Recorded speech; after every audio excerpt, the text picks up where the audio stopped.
Kisah Nabi Nuh alaihi salam.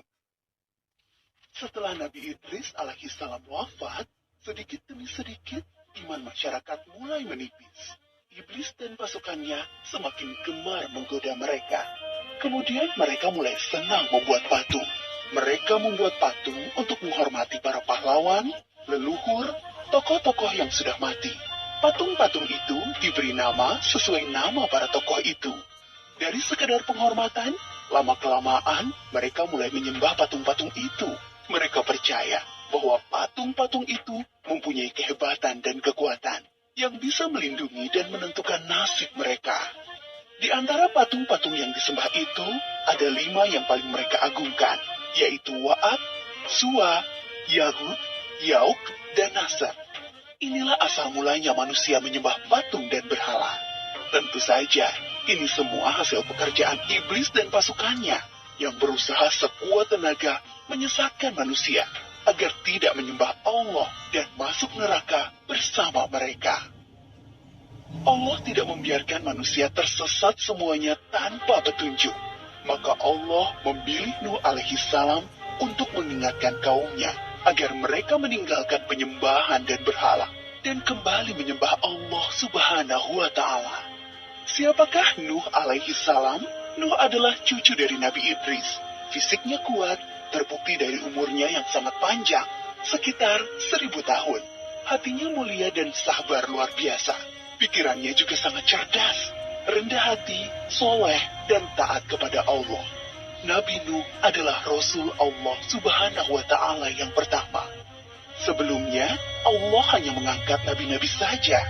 Mulailah Nabi Nuh berdakwah kepada kaumnya. Nabi Nuh mengajak mereka untuk memohon ampun atas dosa-dosa mereka dan kembali menyembah Allah agar tidak terkena azab dari Allah.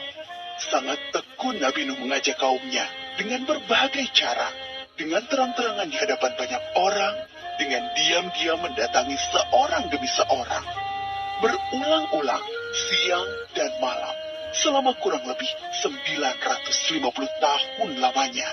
Tetapi sedikit sekali yang mengikuti seruan Nabi Nuh. Kebanyakan dari pengikutnya ini adalah orang miskin dan pekerja kasar. Jumlahnya sekitar 80 orang. Yakni sebagian besar kaumnya tidak mau mengikuti ajaran Nabi Nuh. Mereka bersikap angkuh dan sombong dengan menutup rapat-rapat telinga mereka jika Nabi Nuh mulai berbicara untuk mendakwahi mereka. Bahkan mereka menantang Nabi Nuh agar mendatangkan azab yang diancamkan oleh Allah subhanahu wa ta'ala.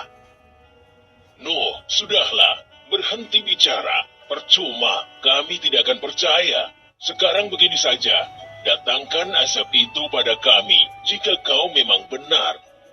Kami yakin tidak akan ada azab yang menimpa kami karena kelakuan kami. Kau hanya berdusta.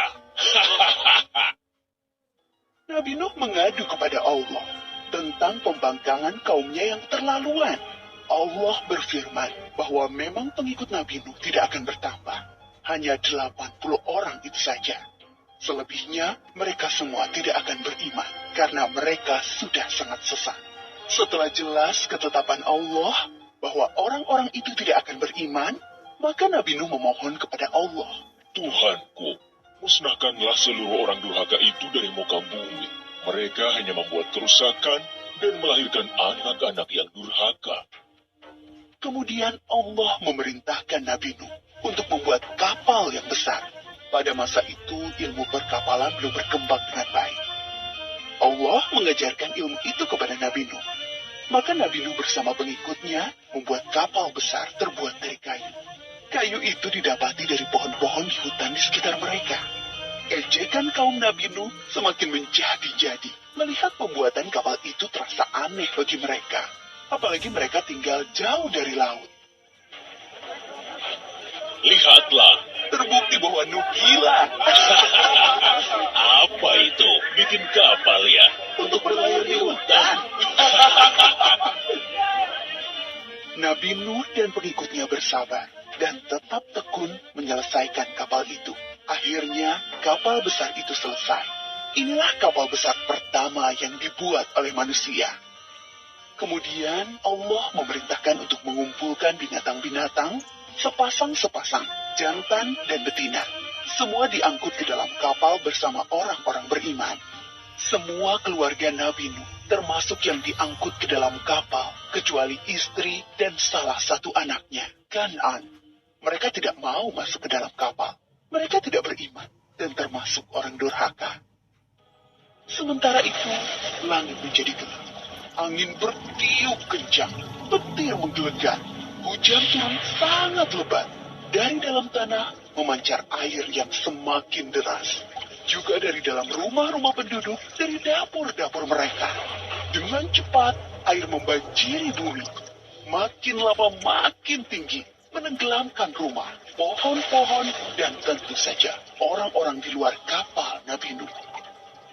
Ketika Nabi Nuh melihat sekelilingnya dari atas, tampak putranya, Kan'an, sedang menyelamatkan diri dari banjir. Karena kasih sayangnya kepada anaknya, Nabi Nuh berseru, Anakku sayang, masuklah ke dalam kapal ini. Tidak ada yang bisa selamat dari azab ini, kecuali yang berada di dalam kapal. Tidak, ayah. Aku akan memanjat bukit yang tinggi. Pasti aku akan selamat. Tiba-tiba datang gelombang besar, dan Kan'an tidak terlihat lagi. Dia termasuk yang dibinasakan. Nabi Nuh sangat sedih, tetapi beliau menerima keputusan Allah. Di dalam kapal, Nabi Nuh bertasbih, memohon ampun dan berdoa tidak henti-hentinya bersama orang-orang beriman. Setelah beberapa hari, Allah memerintahkan bumi untuk menelan banjir itu. Hujan berhenti, air pun surut masuk ke dalam tanah. Kapal pun berlabuh di daratan lagi. Orang-orang beriman keluar dari kapal dengan tetap bertasbih. Syukur yang tiada terkira. Mereka memulai hidup baru tanpa gangguan orang-orang kafir yang sudah tenggelam, dibinasakan Allah karena kesesatan mereka.